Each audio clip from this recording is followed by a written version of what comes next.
ಮೊದಲಿಗೆ ಅಜಿತ್, ಅಮ್ಮ ಯಾಕೆ ಬೇಜಾರಾಗಿದ್ದೀರಾ, ಏನಾಯ್ತು?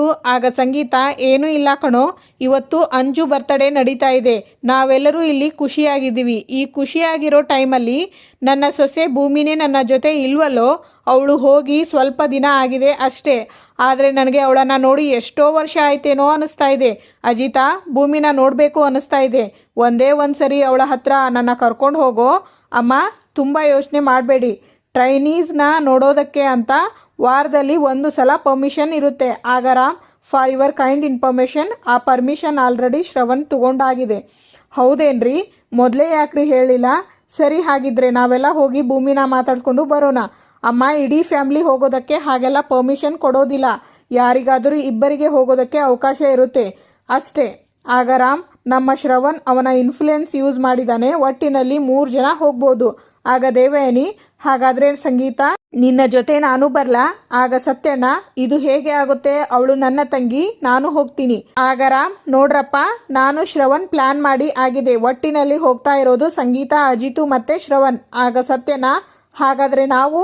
ಆಗ ನಚ್ಚಿ, ಇದು ಅನ್ಯಾಯ, ಇದೆಲ್ಲ ಆಗಲ್ಲ. ಆಗ ರಾಮ್, ನೋಡು, ಪ್ಲಾನ್ ಎಲ್ಲ ಫಿಕ್ಸ್ ಆಗಿದೆ, ಈಗ ಏನು ಚೇಂಜಸ್ ಮಾಡೋದಕ್ಕೆ ಆಗಲ್ಲ. ಆಗ ಭೂಮಿ, ಥ್ಯಾಂಕ್ ಯು ಸಾಹೇಬ್ರೆ. ಇನ್ನೂ ಯಾರೂ ಬಂದಿಲ್ಲ, ನಾನೇ ಮೊದಲು ರೆಡಿಯಾಗಿದ್ದು. ನಮ್ಮ ಸಾಹೇಬ್ರು ಕೊಟ್ಟಿರೋ ಅಲಾರಾಮಿಂದಾನೆ. ಥ್ಯಾಂಕ್ ಯು ಸಾಹೇಬ್ರೆ.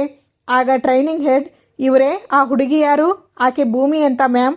ಆಗ ಸಂಗೀತ, ಅಮ್ಮ, ಅಜಿತಾ, ನಚ್ಚಿ, ಎಲ್ಲರೂ ಬೇಗ ಬನ್ನಿ. ಆಗ ಅಜ್ಜಿ, ಏನಾಯಿತು ಸಂಗೀತ, ಯಾಕೆ ಇಷ್ಟು ಜೋರಾಗಿ ಕಿರಿಸ್ತಾ ಇದ್ದೀಯಾ? ಅಜಿತಾ, ಅಲ್ಲಿ ನೋಡು, ಅಲ್ಲಿ. ಎಷ್ಟೋ ವರ್ಷಗಳ ನಂತರ ಶಾರದಾ ಅವಳಿಗೆ ಇಷ್ಟವಾಗಿರೋ ಮಲ್ಲಿಗೆ ಹೂವನ್ನು ಕಟ್ತಾ ಇದ್ದಾಳೆ. ಆಗ ಅಜ್ಜಿ, ಆಗಲೇ ಗಿಡದಿಂದ ಹೂ ಕೀಳ್ತಾ ಇದ್ಲು. ಶ್ರವಣ್ಗೆ ಹೇಳೋಣ ಅಂತ ಅವನ ರೂಮ್ ಕಡೆ ಹೋಗ್ತಾ ಇದ್ದೆ.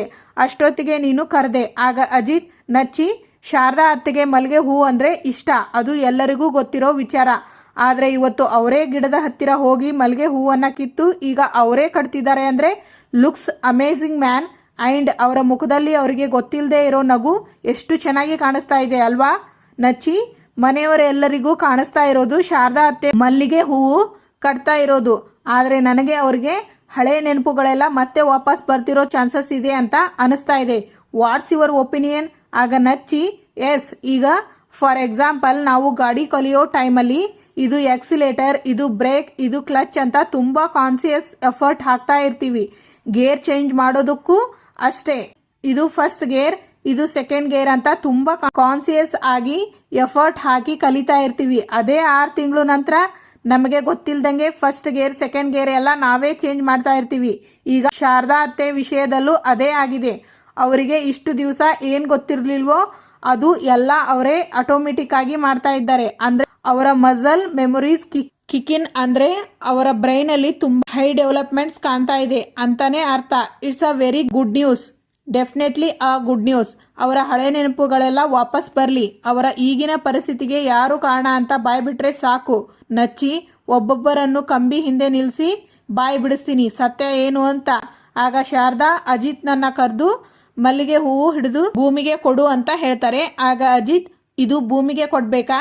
ಹೂ ಅಂದು ಮಲ್ಲಿಗೆ ಹೂವು ಕೊಡ್ತಾರೆ. ಆಗ ಸಂಗೀತ, ನೋಡಿದಿ ಏನೋ ಅಜಿತಾ, ಇಲ್ಲಿವರೆಗೂ ಶಾರದಾ ನಮ್ಮನ್ನ ಯಾರನ್ನಾದರೂ ನೋಡಿದ್ರೆ ಮೈಲಿ ದೂರ ಹೋಗ್ತಾ ಇದ್ಲು. ಆದರೆ ಇವತ್ತು ನೋಡು, ನಮ್ಮಲ್ಲಿ ಅವಳು ಒಬ್ಳು ಅನ್ನೋ ರೀತಿ ಬದುಕ್ತಾ ಇದ್ದಾಳೆ. ಇದೆಲ್ಲ ಸಾಧ್ಯ ಆಗಿದ್ದು ಯಾರಿಂದ ಹೇಳು? ನಿನ್ನ ಹೆಂಡತಿ ಭೂಮಿಯಿಂದ ಕಣೋ. ಅವಳಲ್ಲಿ ಅದು ಏನು ಮ್ಯಾಜಿಕ್ ಇದೆಯೋ ಏನೋ, ಅವಳು ಪ್ರೀತಿಯಿಂದ ಎಲ್ಲರನ್ನೂ ಬದಲಾಯಿಸ್ಬಿಡ್ತಾಳೆ. ಆಗ ಸುಮಾ, ಅಕ್ಕ, ಏನು ಹಾಗೆ ಆಶ್ಚರ್ಯದಿಂದ ನೋಡ್ತಾ ಇದೀಯಾ? ಮರ್ತ್ಬಿಟ್ಟಿಯಾ? ಇವತ್ತು ನಮ್ಮ ಮನೆಯವರೆಲ್ಲ ಬಂದು ಭೇಟಿಯಾಗುವ ದಿನ. ಅದಕ್ಕೆ ನೋಡು, ಅವರವರ ಅಪ್ಪ ಅಮ್ಮ ಎಲ್ಲ ಬಂದು ಮಾತಾಡ್ಸ್ಕೊಂಡು ಹೋಗ್ತಾ ಇದ್ದಾರೆ. ನಮ್ಮಪ್ಪನೂ ಬಂದು ಹೋದ್ರು. ಹೌದಾ? ನಿಮ್ಮ ಮನೆಯವರು ಯಾರೂ ಬರಲಿಲ್ವಾ ಅಕ್ಕ? ನಮ್ಮ ಮನೆಯವರೆಲ್ಲ ಸ್ವಲ್ಪ ಬ್ಯುಸಿಯಾಗಿದ್ದಾರೆ, ಇನ್ನೊಂದು ದಿವಸ ಬರ್ತಾರಂತೆ. ಅಕ್ಕ, ಕೇಳೋದೇ ಮರ್ತು ಹೋದೆ, ಯಾವಾಗಲೂ ಯಾಕೆ ತಾಳಿ ಥರ ಚೈನ್ ಹಾಕೊಂಡೇ ಇರ್ತೀಯಾ? ಫ್ಯಾಷನಾ? ಕರೆಕ್ಟಾಗಿ ಹೇಳಿದೆ ನೋಡು. ಸರಿ ಅಕ್ಕ, ಹಾಗಾದರೆ ನಾನು ಟ್ರೈನಿಂಗಲ್ಲಿ ಸಿಗ್ತೀನಿ. ನನ್ನ ಅಪ್ಪ ಇದ್ದಿದ್ರೆ ಅವರು ನನ್ನ ನೋಡೋದಕ್ಕೆ ಬರ್ತಾ ಇದ್ರು, ಅಷ್ಟೇ ಯಾಕೆ? ಏನೇ ಮಗಳೇ, ಇಷ್ಟೇ ದಿವಸಕ್ಕೆ ನೀನು ಹೀಗೆ ಸೊರಗಿ ಹೋಗಿದೀಯಾ ಅಂತ ಕೈತುತ್ತು ತಿನ್ನಿಸ್ತಾ ಇದ್ರು. ಇದು ಯಾವುದು ನನ್ನ ಹಣೆ ಬರಹದಲ್ಲಿ ಬರ್ದಿಲ್ಲ ಅಂತ ಕಾಣುತ್ತೆ. ನನ್ನ ಜೀವನದಲ್ಲಿ ಎಲ್ಲ ಕನಸಾಗೆ ಬಂದು ಹೋಗ್ಬಿಡ್ತು. ಇನ್ನು ಈ ಅನಾಥೆನ ಹೇಗಿದೀಯಾ ಅಂತ ಕೇಳೋರು ಯಾರಿದ್ದಾರೆ? ಆಗ ಶ್ರವಣ್, ಭೂಮಿ, ದೊಡ್ಡ ಸಾಹೇಬ್ರೆ, ಅತ್ತೆ, ದೊಡ್ಡ ಸಾಹೇಬ್ರೆ ಹೇಗಿದ್ದೀರಾ? ಚೆನ್ನಾಗಿದ್ದೀರಾ ಅತ್ತೆ? ಆಗ ಸಂಗೀತ, ಚೆನ್ನಾಗಿದೀಯಾ? ಚೆನ್ನಾಗಿದ್ದೀನಿ ಅತ್ತೆ, ನೀವು ಹೇಗಿದ್ದೀರಾ? ಭೂಮಿ ಚೆನ್ನಾಗಿದ್ದೀನಿ ಅಂತ ಸುಳ್ಳು ಹೇಳ್ತಾ ಇದೀಯಾ? ನೋಡು ಅಲ್ಲಿ 2 ದಿನಕ್ಕೆ ಸೊರಗಿ ಹೋಗಿದೀಯಾ. ಸರಿಯಾಗಿ ಊಟ ತಿಂಡಿ ಮಾಡ್ತಿದೀಯೋ ಇಲ್ವೋ? ಹ್ಞೂ ಅತ್ತೆ, ಊಟ ತಿಂಡಿ ಎಲ್ಲ ಕರೆಕ್ಟ್ ಟೈಮ್ಗೆ ತಿಂತಾ ಇದ್ದೀನಿ. ಅದು ಸರಿ, ಮನೆಯಲ್ಲಿ ಎಲ್ಲ ಹೇಗಿದ್ದಾರೆ? ಅಜ್ಜಿ ಹೇಗಿದ್ದಾರೆ? ಶಾರದಮ್ಮ, ಆಮೇಲೆ ನನ್ನ ಮೈದು, ಅಂಜು, ಪಲ್ಲವಿ ಅಕ್ಕ ಹೇಗಿದ್ದಾರೆ? ಅಜ್ಜಿ ಟೈಮ್ಗೆ. ಆಗ ಸಂಗೀತ, ಹಾಂ ಎಲ್ಲರೂ ಚೆನ್ನಾಗಿದ್ದಾರೆ, ನಿನ್ನನ್ನು ಎಲ್ಲರೂ ಕೇಳಿದ್ವಿ ಅಂತ ಹೇಳು ಅಂದ್ರು. ಸರಿನಾ? ಅದು ಸರಿ, ನೀನ್ಯಾಕೆ ಇಲ್ಲಿ ಒಬ್ಳೆ ಬಂದು ಕೂತಿದ್ಯಾ? ಅತ್ತೆ, ಸುಮ್ಮನೆ ಬಂದು ಕೂತಿದ್ದೆ ಅಷ್ಟೇ. ಭೂಮಿ, ಅತ್ತೆ ಯಾರನ್ನ ಹುಡುಕ್ತಾ ಇದೀಯಾ? ಅಯ್ಯೋ, ನಾನು ಯಾರನ್ನ ಹುಡುಕ್ಲಿ? ಯಾರನ್ನೂ ಹುಡುಕ್ತಾ ಇಲ್ಲಪ್ಪ. ಆಗ ಶ್ರವಣ್, ಅಷ್ಟು ಗೊತ್ತಾಗಲ್ವಾ ಅಕ್ಕ? ಇನ್ಯಾರನ್ನ ಹುಡುಕ್ತಾಳೆ? ಅಜಿತ್ನ ಹುಡುಕ್ತಾ ಇದ್ದಾಳೆ. ಓ, ಅಜಿತ್ನ ಹುಡುಕ್ತಾ ಇದೀಯಾ? ಅಯ್ಯೋ, ಅವನಿಗೆ ಏನೋ ಒಂದು ಇಂಪಾರ್ಟೆಂಟ್ ಕೇಸ್ ಇತ್ತಂತೆ. ನಾನು ಅವನಿಗೆ ಹೇಳ್ದೆ, ನಾವು ಭೂಮಿನ ನೋಡೋಕೆ ಹೋಗ್ತಾ ಇದೀವಿ, ನಮ್ಮ ಜೊತೆ ನೀನು ಒಂದು ಹೆಜ್ಜೆ ಬಂದು ನೋಡ್ಕೊಂಡು ಹೋಗೋ ಅಂತ. ಆದ್ರೆ ಆಗ ಶ್ರವಣ್, ಯಾಕೋ ಇಂಟ್ರೆಸ್ಟೇ ತೋರಿಸ್ಲಿಲ್ಲ ಅಪ್ಪ ನಿನ್ನ ನೋಡೋಕೆ ಬಾ ಅಂದ್ರೆ. ಹೌದಾ? ಹ್ಞೂ. ಓ, ಅಮ್ಮ ಯಾಕೋ ಫೋನ್ ಮಾಡ್ತಾ ಇದ್ದಾರೆ, ಅದು ಏನು ಅಂತ ಕೇಳೋಣ ಬಾ. ಹಾ ನಡಿ, 1 ನಿಮಿಷ ಬಂದೇ ಇರು. ಆಗ ಭೂಮಿ, ನಿಜಕ್ಕೂ ನಮ್ಮ ಸಾಹೇಬ್ರಿಗೆ ಏನೋ ಇಂಪಾರ್ಟೆಂಟ್ ಕೆಲಸ ಇರಬೇಕೇನೋ, ಅದಕ್ಕೆ ಪಾಪ ಬರಲಿಲ್ಲ. ಇಲ್ಲ ಅಂದಿದ್ರೆ ಖಂಡಿತವಾಗ್ಲೂ ಅವರು ನನ್ನ ನೋಡೋದಕ್ಕೆ ಬರ್ತಾ ಇದ್ರು. ಸಾಹೇಬ್ರೆ ಅಂತ ಓಡಿ ಹೋಗಿ ಹಗ್ ಮಾಡ್ಕೊಂತಾರೆ. ಸಾಹೇಬ್ರೆ ಹೇಗಿದ್ದೀರಾ? ಚೆನ್ನಾಗಿದ್ದೀನಿ. ಆಗ ಶ್ರವಣ್, ಸುಳ್ಳು ಹೇಳ್ತಾ ಇದ್ದಾನೆ ಭೂಮಿ, ಚೆನ್ನಾಗಿದ್ದೀನಿ ಅಂತ ಸುಳ್ಳು ಹೇಳ್ತಾ ಇದ್ದಾನೆ. ನೀನು ಟ್ರೈನಿಂಗಿಗೆ ಅಂತ ಬಂದಿದ್ದು. 3 ಹೊತ್ತು ನಿನ್ನ ಚಿಂತೆಯಲ್ಲೇ ಇರ್ತಾನೆ. ಟೈಮ್ ಕರೆಕ್ಟ್ ಆಗಿ ಊಟ ಮಾಡ್ತಾ ಇಲ್ಲ, ನಿದ್ದೆ ಮಾಡ್ತಾ ಇಲ್ಲ, ಅದು ಏನು ಅಂತ ವಿಚಾರಿಸು.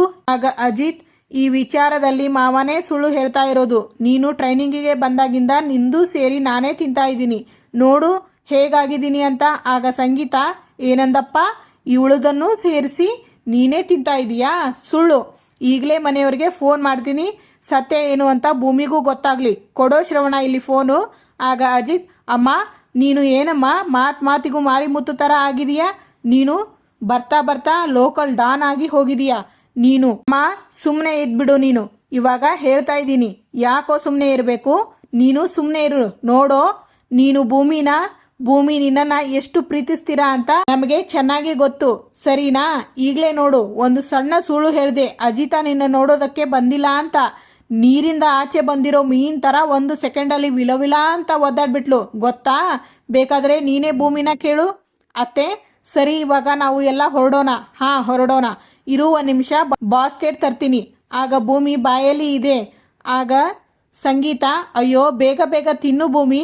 ನೋಡಿದೆಯೇನೋ, ನಾನು ಹೇಳಿಲ್ವೇನೋ, ಇವಳು 2 ದಿನದಿಂದ ಸರಿಯಾಗಿ ಊಟ ತಿಂಡಿ ಮಾಡಿಲ್ಲ, ಅದಕ್ಕೆ ನೋಡು ಗಂಟ್ಲು ಎಲ್ಲ ಸಣ್ಣಾಗಿ ಹೋಗಿದೆ. ಏನು ತಿಂತಾನೇ ಇಲ್ಲ. ತಿನ್ನು ಸುಮ್ಮನೆ.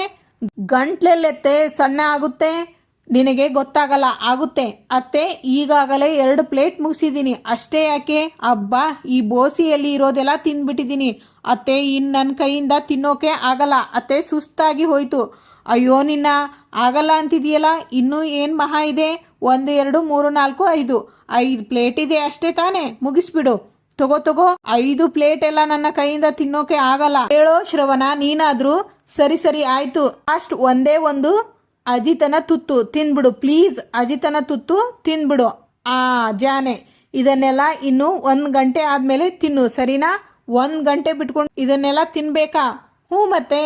ಆಗ ಶ್ರವಣ್, ಸದ್ಯಕ್ಕೆ ಹ್ಞೂ ಅನ್ನು ಭೂಮಿ, ಆಮೇಲೆ ನೋಡೋಣ. ಏನೋ ಅಂದೆ? ತಿಂತೀನಿ ಅಂದೆ. ಹೌದಾ, ಜಾನೆ ನೀನು. ಇರು, ನಿನಗೆ ಇನ್ನೊಂದು ಇಷ್ಟ ಆಗಿರೋದು ತಂದಿದ್ದೀನಿ, ಕೊಟ್ಬಿಡ್ತೀನಿ ಇರು. ಏನತ್ತೆ ಅದು? ಎಲ್ಲಿ? ಕಣ್ಮುಚ್ಚು, ಕಣ್ತೆಗಿ. ಮಲ್ಲಿಗೆ ಹೂವು ನನಗೋಸ್ಕರ ತಂದ್ರಾ? ಥ್ಯಾಂಕ್ ಯು ಅತ್ತೆ. ಆಗ ಶ್ರವಣ್, ನಿನಗೋಸ್ಕರ ನಿಮ್ಮ ಅಮ್ಮ ಕಳಿಸಿದ್ದು. ನಮ್ಮ ಅಮ್ಮನ? ಆಗ ಸಂಗೀತ, ಶಾರದಮ್ಮ.